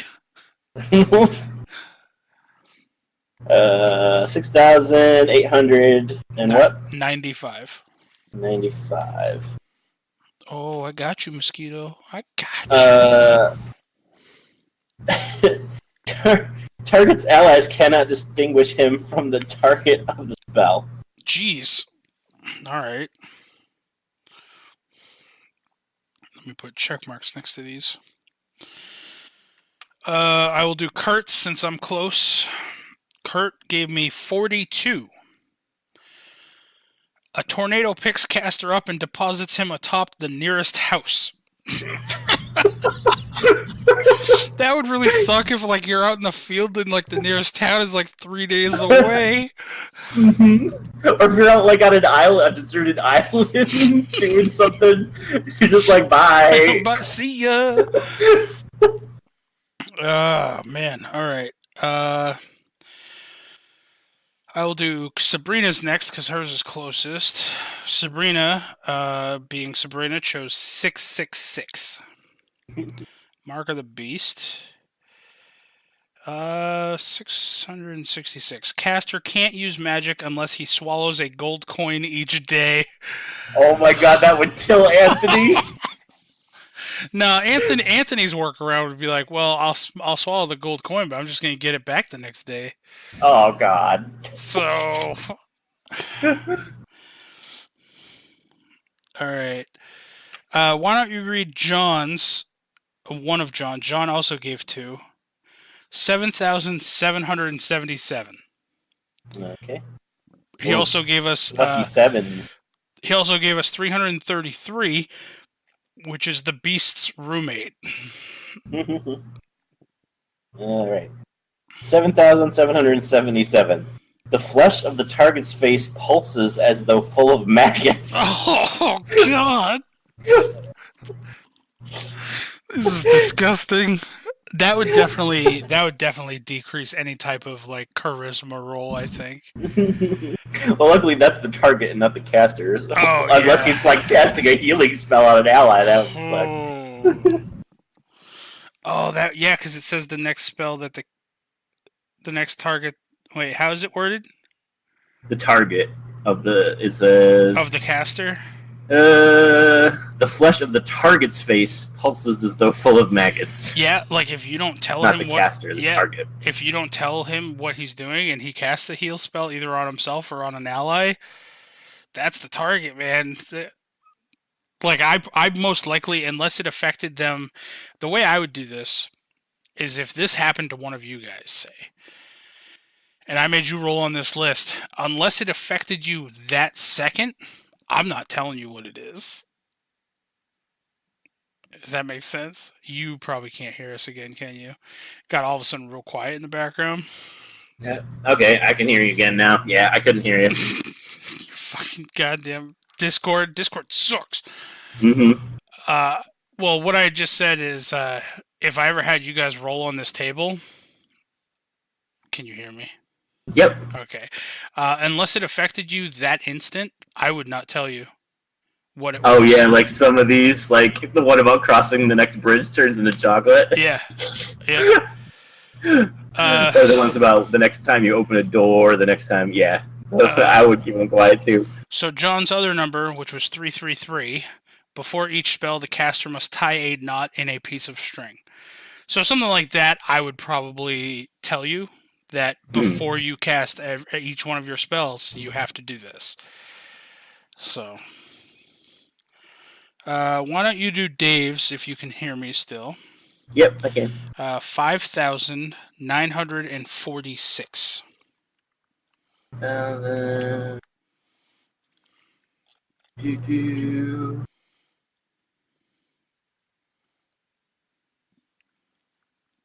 1,946. Target is 20% likely to gain a level when next struck by a magic spell. Wow, that's a good one. Oh my god. Don't. Oh, No, come on, Webby. No, we're not giving away all 10,000 of these. I'm not going to give away all 10,000. I don't care. Fine, what is it? Now I'm curious. 1d6 targets within 1d6 targets within 20 feet of the caster have a 50% chance to gain a level or a 50% chance to die outright. Oh, Jesus. All right. No one ever rolled that one, please. Why don't you head towards Chris's number next, and I will do Professor Fox's. So Chris gave 2,348. And Professor Fox chose number 7. 1d4 of caster's limbs are as durable as steel. Jesus. You like essentially turning into partial Colossus. Okay, 2,000. So what was Chris again? 2,348. 348.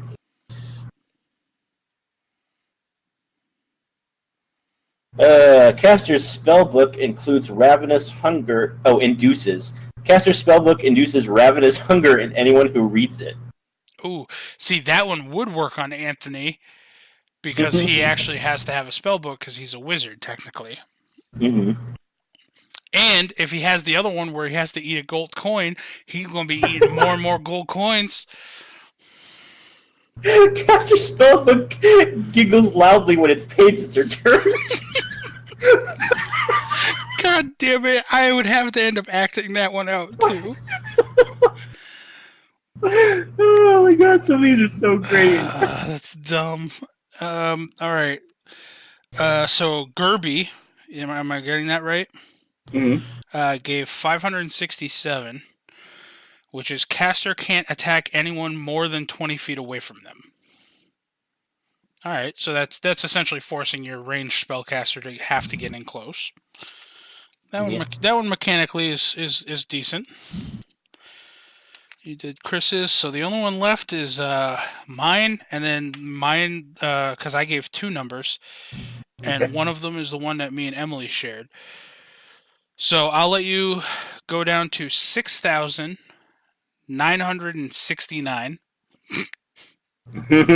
Oh, gee, I wonder why you picked that number. Well, my first number was just plain old simply 69.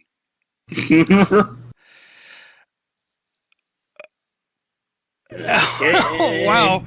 Oh, man, this one's a downer. Oh, jeez. Number 69. After each spell, the caster feels completely alone and isolated. Oh, jeez. God damn it. It sounds like something Ira would feel, and then he hung himself.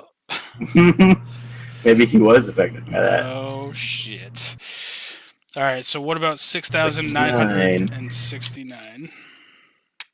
Its blood burns as brightly as magnesium. Oh, Jesus, what?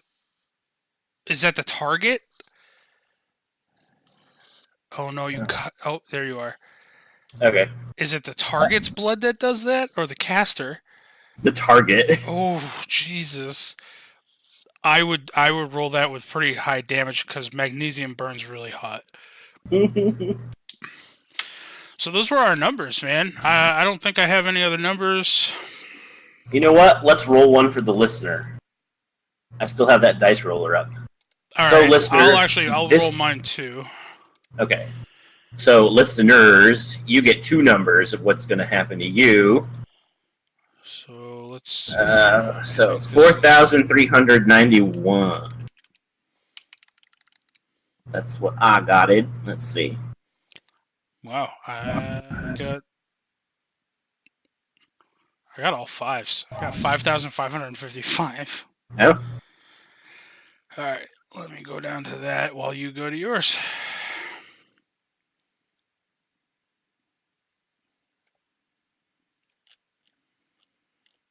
$1,300.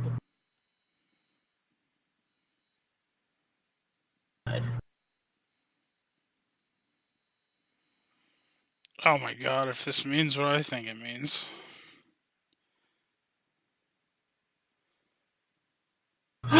What? Alright, what's yours? If struck by a dispel magic spell, the caster's skeleton disintegrates. Oh my god, then you're just left a fleshy sack. That's oh no. Oh no. That's gross. Mine is not nearly as bad. Now, let me ask you a question. I have a very dumb question. Mhm. It might be due to the fact that it's pretty late and my mind is fried and it's been a long day. Disgorge. If you disgorge something, that essentially means you puke. It comes from your mouth, yeah. Yeah, so you're eventually puking this. Out of your stomach, yeah. Basically puking. So 5,555. The target disgorges 5d10 sheets of pristine parchment, which is something that spellcasters need to put into their spell books. You need pristine parchment. There are a lot of these. About disgorging stuff. Target disgorges 1d6 filthy carrion birds, like vultures, like just filthy vultures. Oh, hey. Oh no, this would be bad. Oh man. Target disgorges 1d100 gold coins, half of which are counterfeit. Ew, dude, some of these just don't even make sense. I don't like this disgorging one. Target disgorges 1d10 cubic feet of damp, sticky rice. Ew. Oh, God.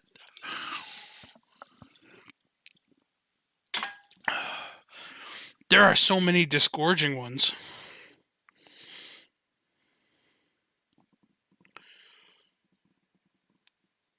Oh my god, there's like ones in here that affect the world. Oh, shit. Target disgorges a healthy specimen of some extinct species.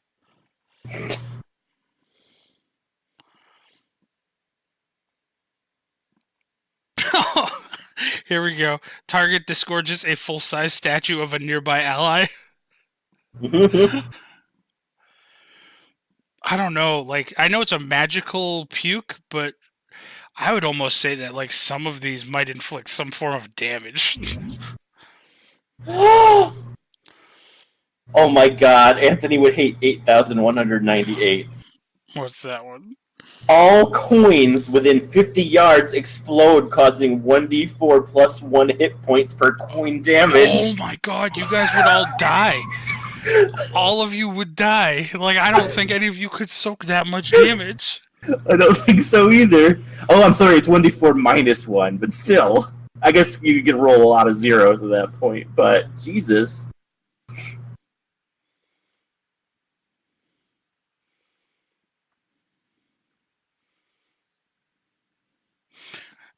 Target disgorges a boulder larger than any within 1d10 miles. All elves within the 10-mile radius forget how to speak Elvish. Oh my god.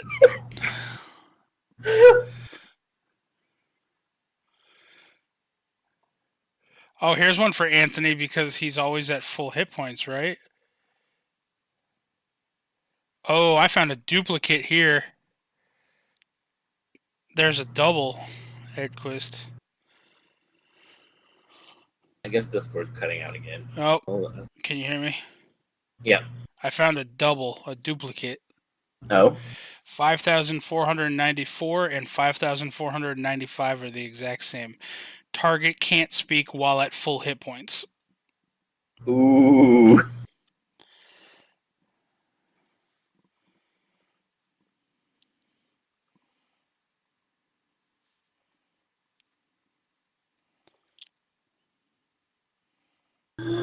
Oh my god, this would kill Anthony. Well, I guess he'd find a way around this one. Target can't walk while carrying gold. Yeah, he'd like use Mage Hand or some Nah, shit. he'd just get around it. he'd sit on his carpet the whole time. Oh yeah, I don't have to walk. I can just fly on my carpet. There's this one though. Anyone nearby with more than 10 gold pieces loses as many hit points as they have gold over 10 gold. Oh my god, that would outright kill Anthony.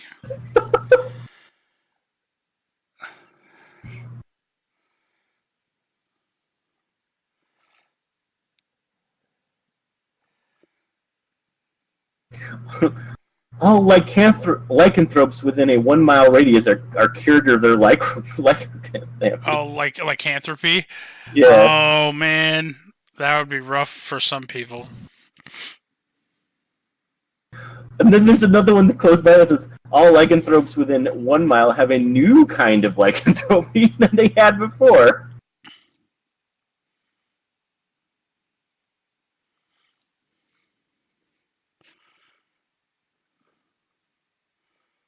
All humans within 10-mile radius are suddenly wearing peculiar hats. Okay.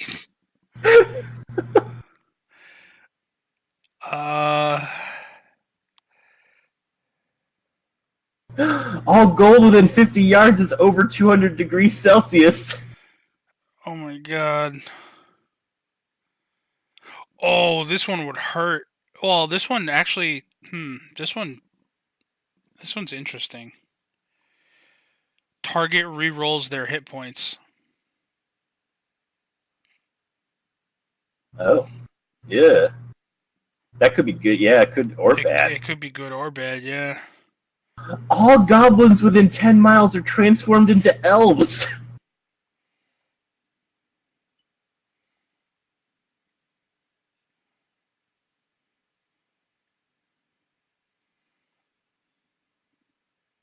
Wow, these upper numbers do like crazy shit. Target suffers no damage from wounds inflicted by orcs.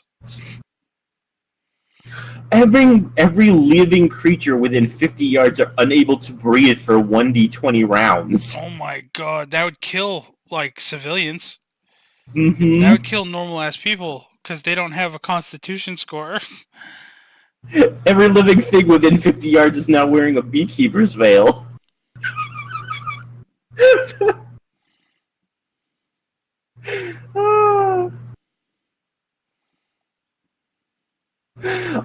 Everyone within 50 yards are instantly drafted into military service. Oh, dude, depending on when you had to roll this and like when this came up, target teleports to this spot, so wherever you were when you rolled this, upon losing 50% of his hit points. So if you got knocked down in battle like 3 days later, half a continent away, and you lost 50% of your hit points, you're instantly teleported back to the spot where you earned this. Oh god. That could also be good or bad. Well, yeah. Because, like, you got away from the battle, but it's like, well, I probably could have helped win if I were still there.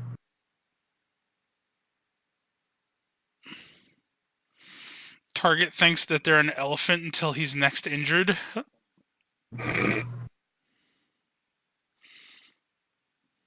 Oh, target's age doubles twice. Ooh. Oh, that'd be bad for like a human, like Brenna. Anyone nearby carrying an axe, their axe is suddenly transformed into a lute or guitar. Oh, that's Brenna. What the rolled that?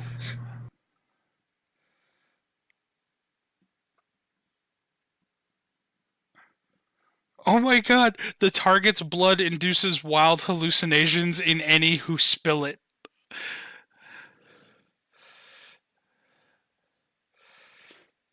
I love this list. This is my new favorite thing.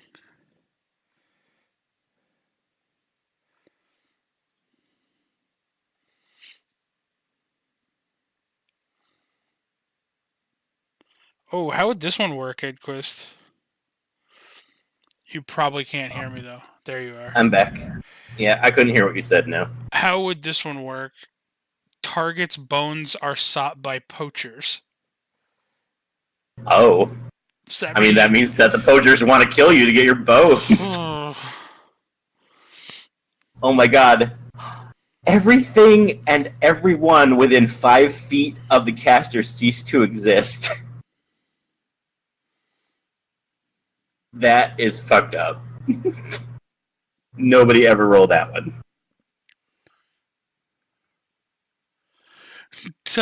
Target's allies think that he's possessed by a powerful demon. Somebody rolled that already. That's what's happening. I'm keeping my mouth shut. Ooh. Target's allies worship him as a god for 1d8 days.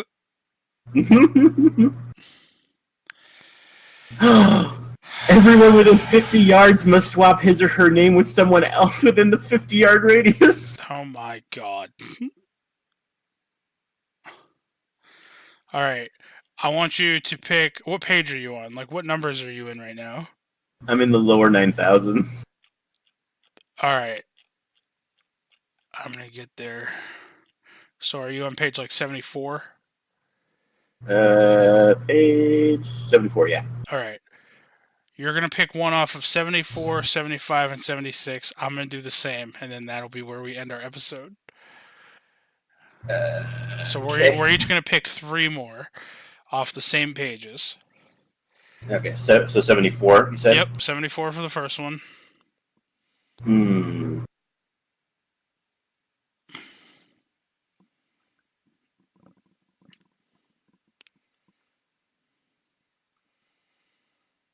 Oh my god, I found mine. This one would be for Talon.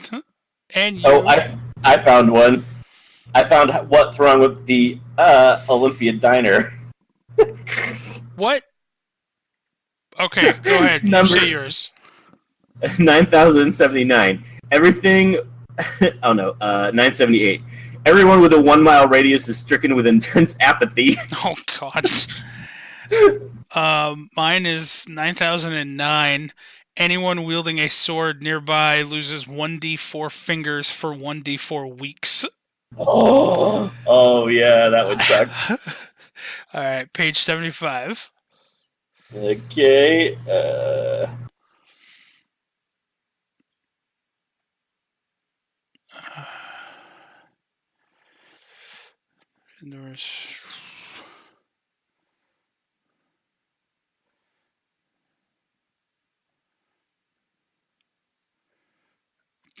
Okay, I found mine.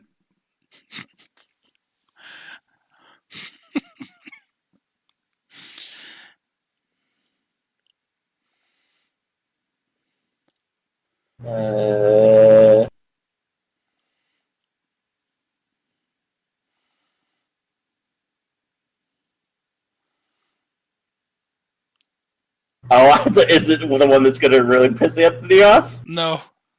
Okay, then I will do that one. Okay, what's yours? 9,154. In this region, possession of gold is now a capital offense. Oh, I'll say in the same region, because mine is also in a region. In this region, dwarves are considered a rare delicacy. That's one of the ones I sent you before was the caster now has a very palatable taste for roasted dwarf or whatever. Oh, God. Alright, and last ones from us, we're going to do on page 76 here. Jesus.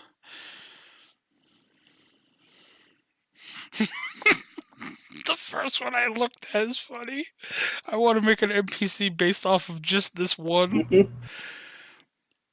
I'm going to do 2 because I'm going to do that one too.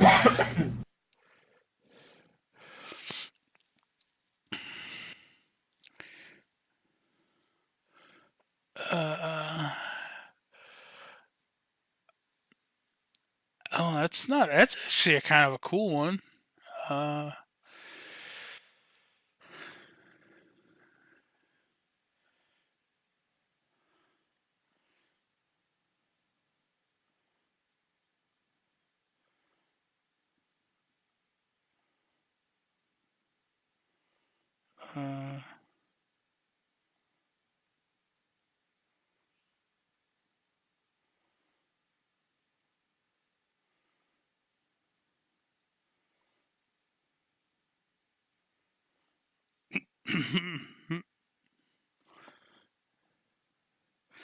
I'll do that other one that I saw. Where was it?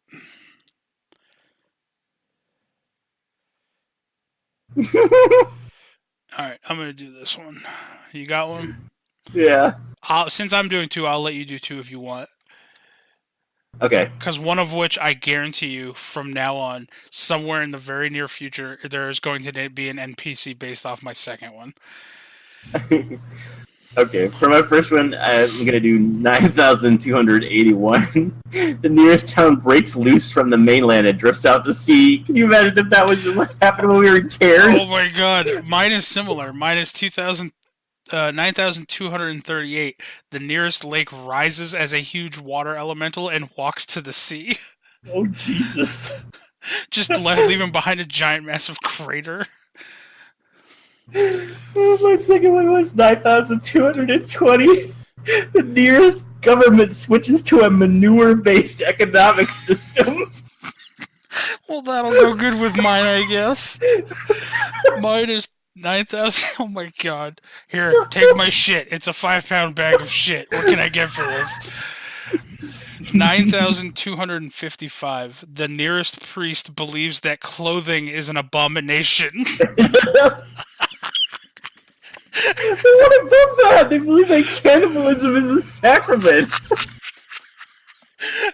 So now there's just going to be this coven of priests and nuns and stuff who just walk around in the nude. Oh, God. Oh, my God. This list. I'm telling you. I need to favorite this. In fact, I need to print this. Oh. Thank you for sharing that with us, Edquist.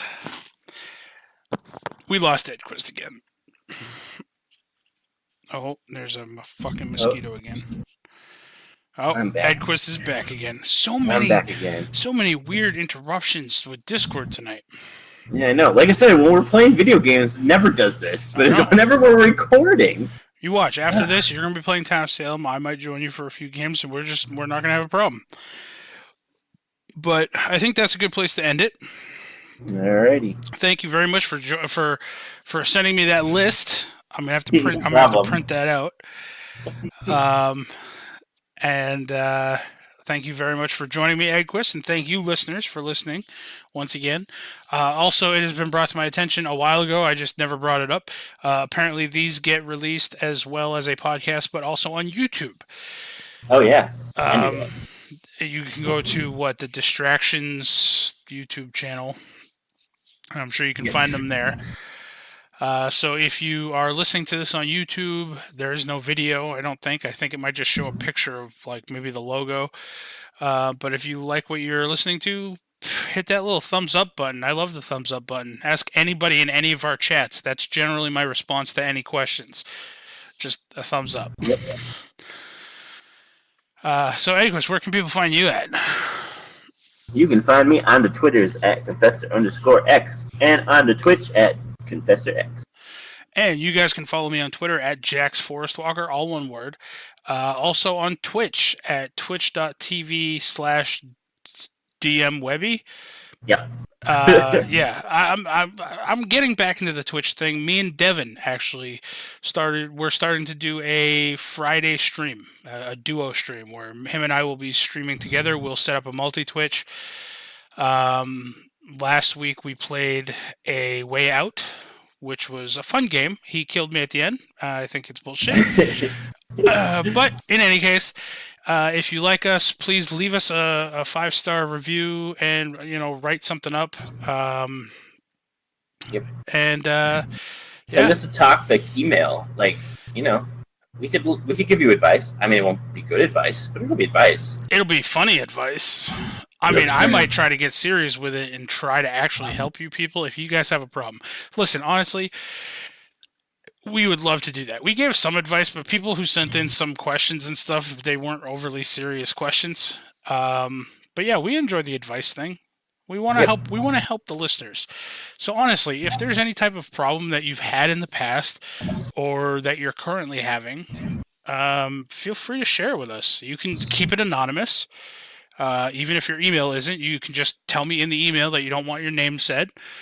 And I'll keep all that shit anonymous. And we'll actually try to give you advice. Look at everything you learned today. Don't take selfies on a cliff, and you are not a fish. We're helpful. Exactly. And don't play Frogger in real life. Nope. So if you want to send us an email, you can do so at simplyunprofessional@gmail.com. And until next time, everybody, Edquist. Fuck Booster Gold. Fuck Booster Gold. That Quicksilver was an Avenger.